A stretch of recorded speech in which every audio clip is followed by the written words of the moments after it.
Goeienaand almal en baie welkom ook vanaand dan by hierdie eerste diens van Groot Leidingsweek. Groot Leidingsweek is dan 'n opbou tot Goeie Vrydag en in hierdie week gaan ons diep nadink oor Christus se selfprysgawe, sy liefde, sy genade vir ons elkeen, maar terselfdertyd dink ons ook na aan ons eie prysgawe ter wille van Jesus.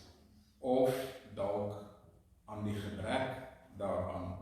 So mag hierdie week vir elkeen van ons 'n tyd van innerlike selfondersoek wees, ook voor Christus, en mag die Heilige Gees ons dan ook daarin lei. Vanaand staan stil by Johannes 11, vers 1 tot 11, met die tema van roekelose weggee teenoor gierige wegneem. Kom ons begin aan bid ons saam.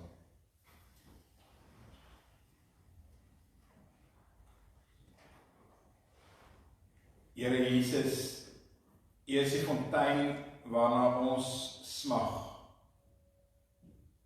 U is die meester waarna ons soek.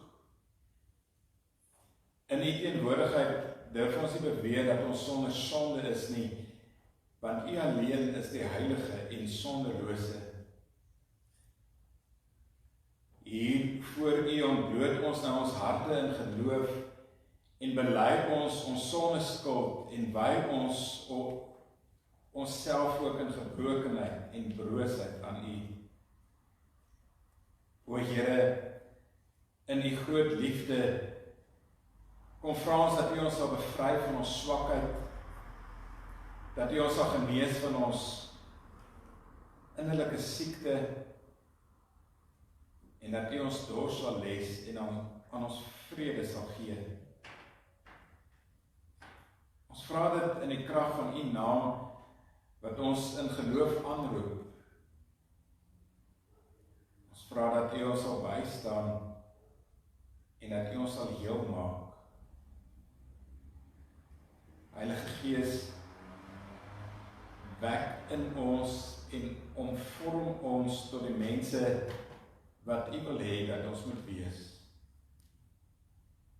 Ons vra dit in die naam van ons Here Jesus. Amen. Ons gaan nou na 'n lied luister. Robert kan nie vanaand hier wees nie, maar hy sal vanmôre aand af hier wees.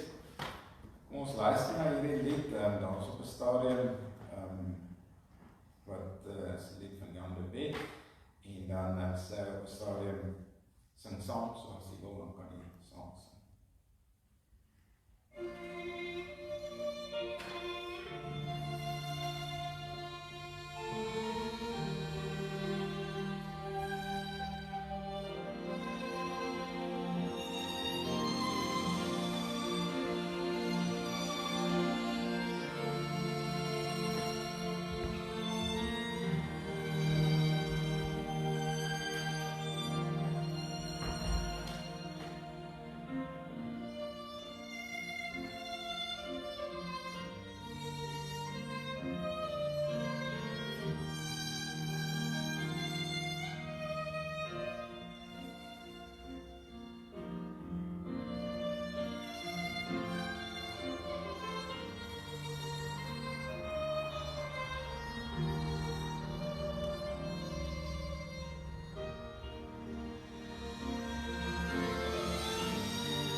Johannes 12 vers 1.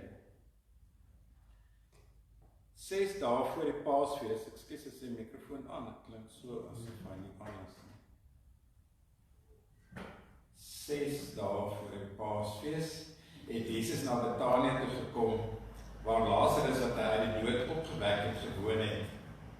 En daar het hulle vir Jesus 'n ete gegee. Martha het bedien, en Lazarus was een van die wat saam met hom aan tafel was.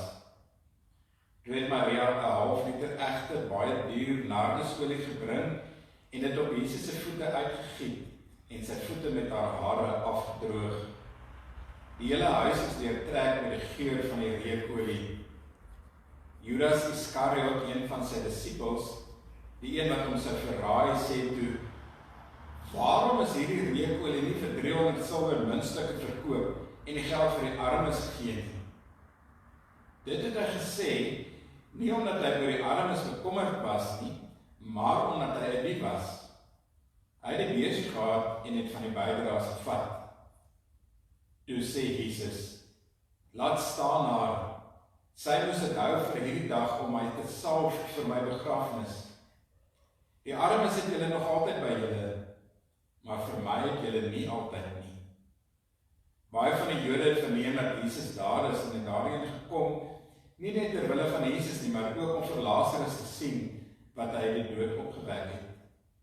Die priesterhoofde het toe besluit om ook vir Lazarus dood te maak, omdat baie van die Jode deur hom na Jesus toe oorgeloop het en in hom geglo het.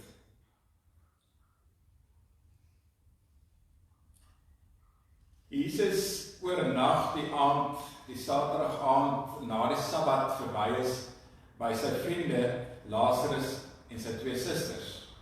Lukas vertel vir ons van 'n ander geleentheid wat Jesus ook by hierdie gesin was, en waar Martha baie ongelukkig was, omdat sy vir Jesus alleen moes kos voorberei, terwyl haar suster Maria saam met die mans by Jesus gesit en luister het na wat hy vir hulle geleer het. Nou lees ons dat Martha weer besig is om vir Jesus met kos te bedien. En dan kom haar suster weer by die geselskap van die mans in. En sy gooi 300 ml ongeveer, die Griek sê 'n litra, wat dan so ongeveer 300 ml is, duur olie op Jesus se voete uit. En Johannes noem spesifiek dat die hele huis deurtrek is met die geur van hierdie olie. Simboliek speel 'n groot rol in die evangelie van Johannes, en dan ook in hierdie gedeelte. Ons lees hier van diens aan Jesus. Martha wat kos voorberei. Hierdie keer sonder om te kla oor haar suster wat by Jesus en die ander mans in die vertrek is, terwyl sy alleen in die kombuis vir Jesus en die disippels moet kos voorberei. Sy doen hierdie keer 'n liefdevolle diens om vir die gaste in hulle huis 'n ete na die Sabbat voor te berei. Nou moet ons onthou, hulle het vir die hele dag niks geëet nie, so hulle is seker redelik honger gewees en gewoonlik so aan die einde van die Sabbat het die Jode dan eintlik 'n groot ete en 'n groot feesmaal gehad wat hulle geëet het. En dalk was hierdie die laaste ordentlike maaltyd wat Jesus geëet het daardie week voordat hy die donderdag aand gevange geneem is en die vrydagoggend gekruisig is. En so versterk Martha dan vir Jesus liggaamlik vir hierdie week wat op hom wag op sy pad na die kruis. Terwyl sy hom liggaamlik versterk haar suster Maria Jesus innerlik deur hierdie olie op sy voete uit te giet. Jesus het baie goed geweet wat in daardie week vir hom voorlê. En hy sien dan hierdie liefdesdaad van Maria as 'n vooruitwysing van die balseming van sy liggaam na sy dood. Simbolies verbind Johannes dan ook hierdie salwing van Jesus se voete deur Maria met 'n gebeurtenis wat 4 aande later sou plaasvind 5 aande later, wanneer Jesus sy disippels sy voete gewas het, kort voordat hy in hegtenis geneem is. Hierdie salwing gebeur dan ook kort voordat Jesus Jerusalem ingevaar het of ingery het op die rug van die donkie, soos wat ons gister ook gehoor het, terwyl die skare hom vereer het as die koning van Israel. En ons weet dat dit konings was wat gesalf is, en daarom dat hierdie salwing van Jesus se voete dan ook vooruit op sy koningskap. Lynreg, of wat ek eers sê, hierdie is die een deel van die verhaal. Die mooi deel.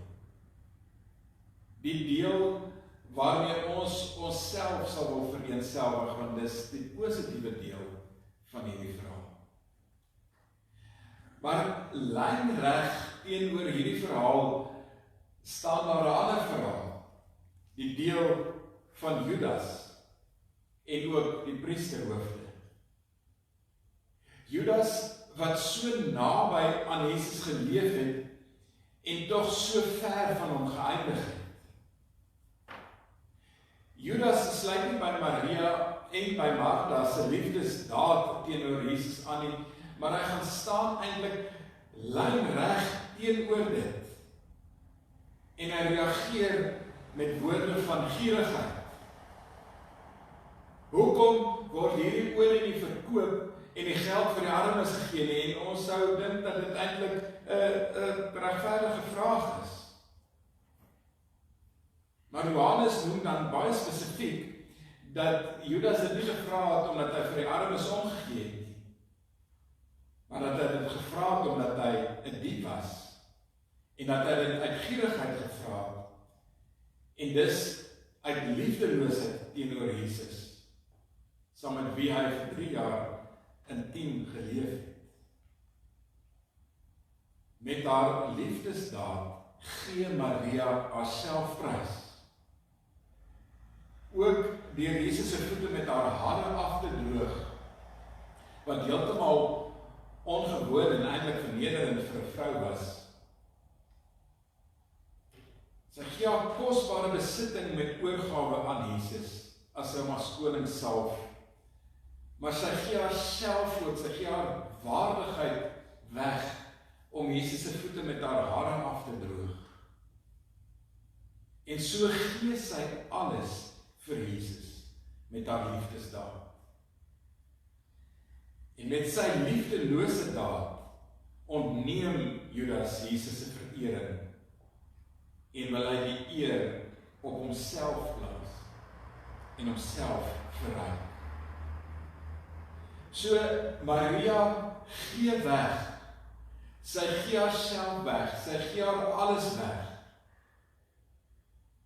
Judas kom neem alles weg van Jesus af.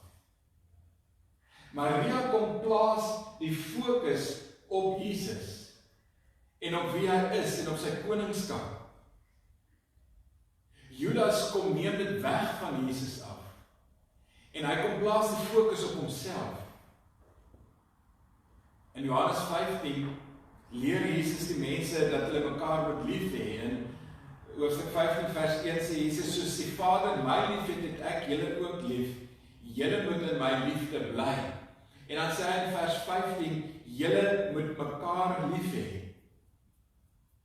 So Maria voldoen al vooruit aan hierdie opdrag van liefde van Jesus.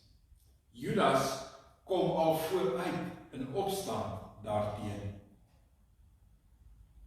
Ek het vroeër gesê dat simboliek speel 'n baie groot rol in die evangelie van Johannes en dan spesifiek ook in hierdie gedeelte.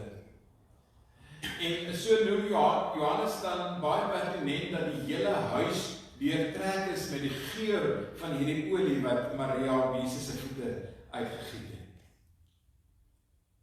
En dit is dan simbolies van die geur van Jesus se liefdesdaad aan die mensdom, deur homself op te offer. Maar dit kan ook simbolies gesien word as die verspreiding van die evangelie boodskap deur die eeue en deur die vroeë kerk van Jesus se onselfsugtige liefdesdaad aan die kruis. Verspreiding van die evangelie boodskap tot aan die uithoeke van die aarde. Een gebeurtenis met twee figure, ons kan ook sê twee disippels van Jesus, Maria en Judas, wat lynreg teenoor mekaar staan. Ek wil jou nou nooi, as jy wil, om jou oë toe te maak. Terwyl jy met jou oë so toesit, sien jouself in die eetkamer van Lazarus en sy suster se huis.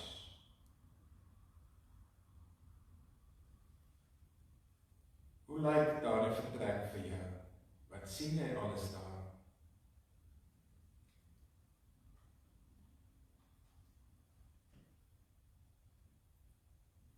En sien dan hoe hierdie gebeure voor jou oë afspeel.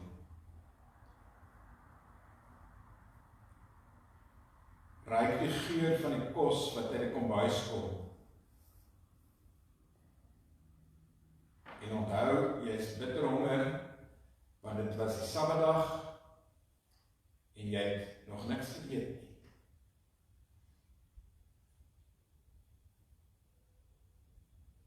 Skielik word die geur van die kos oorweldig deur die reuk van reukolie.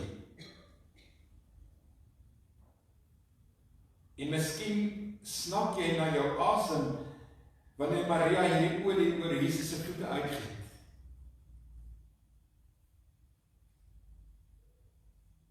Hou haar dop. Kyk hoe maak sy haar hare los. En dit skok jou nog meer. Dat sy haar hare so in die openbaar tussen mans losmaak. En Jesus se voete daarmee begin afdroog.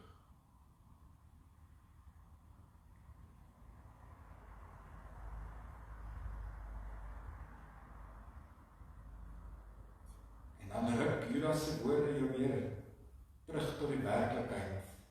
Hoekom word hierdie olie so vermors? Hoekom word dit nie verkoop en die geld vir die armes gegee nie?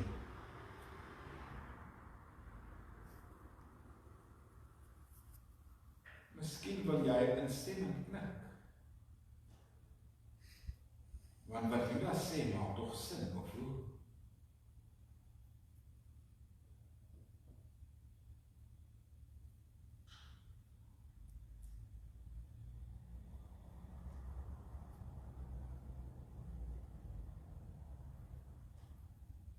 Sit vir 'n rukkie in daardie eetkamer in die huis in Betanië.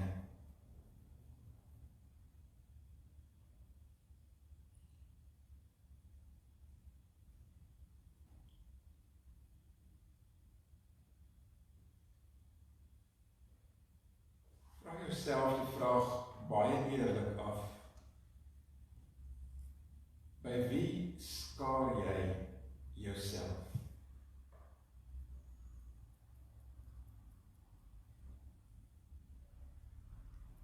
By Maria, wat koestig liefde uitdeel?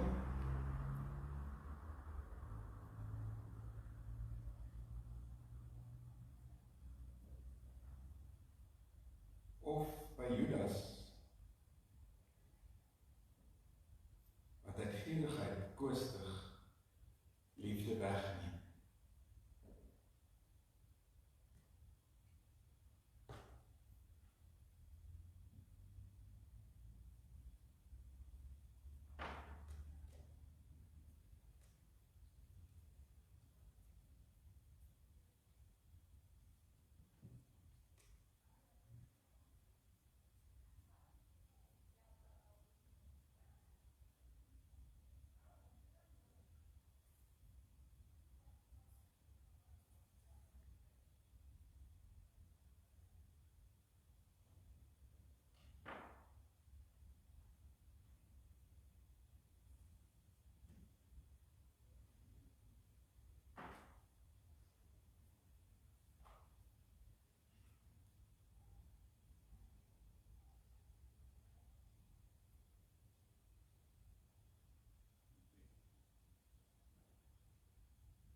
Here, terwyl ons in daardie eetkamer in Betanië sit, kan ons nie anders as om te sê, Here, wees my genadig. Christus, wees my genadig.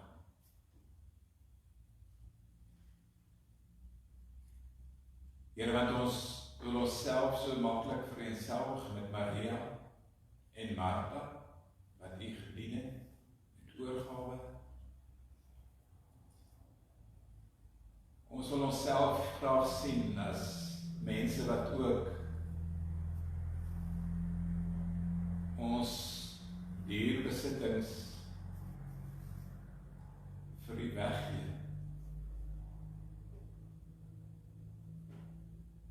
Wat ons self voor 'n warm vuurherd afsloof, dit is sweet oor ons gesigte tap, terwyl ons by kos maak.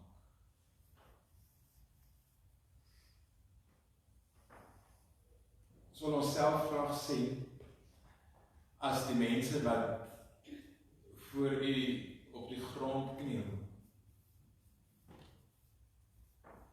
en onsself voor U verneder.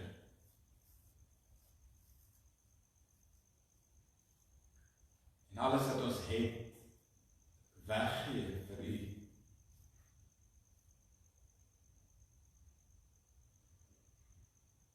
Ons wil terwyl ons in daardie eetvertrek sit, graag daaraan dink, dat ons aan U al die eer wil bring. Dat ons die fokus in hierdie vertrek op U wil plaas. En dat ons U ook wil vereer as die koning. Koning van alle konings.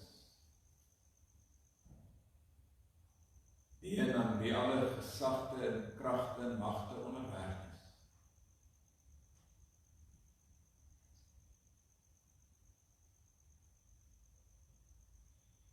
Ons wil graag die mense wees wat vir Judas aan sy kraag wil gryp en by die vertrek wil uitsleep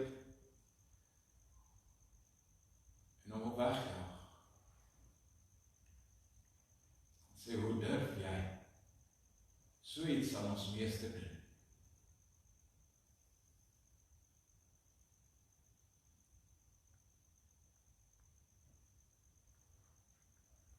Doordat ons met 'n skok besef dat dit wat ons graag wil doen, en dit wat op wie ons graag wil wees, ons nie is nie. Nie altyd nie. Feitlik nooit.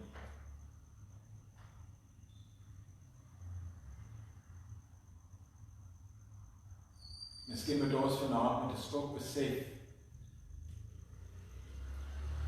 dat ons eerder Judas en die priesterhoofde is as Maria en Martha.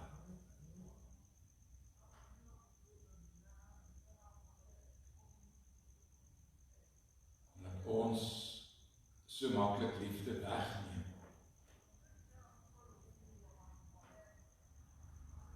Dat ons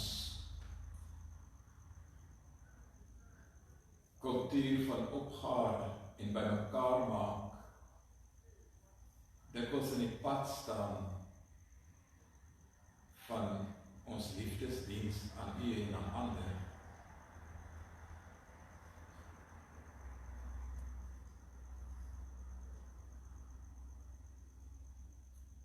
Miskien besef ons vanaand dat dit vir ons so moeilik is om voor U op die vloer te buig, te kniel.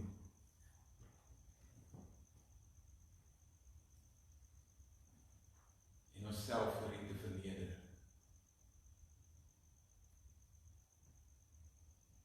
Nie omdat U ons wil verneder nie, maar omdat ons in nederigheid voor U wil buig.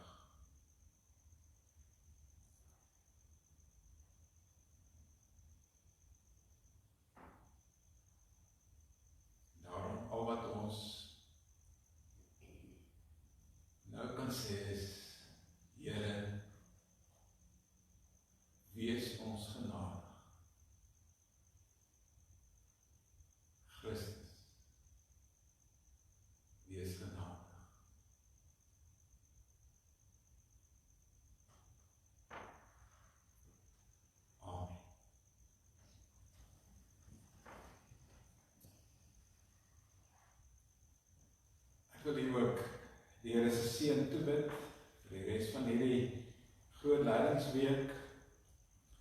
Mag U deurgaans hierdie dag ook bewus wees daarvan dat ons saam met Jesus op pad is na Golgotha. Daarom mag die genade van ons Here Jesus Christus en die liefde van God, ons Hemelse Vader, en die kragtige teenwoordigheid en die leiding van die Heilige Gees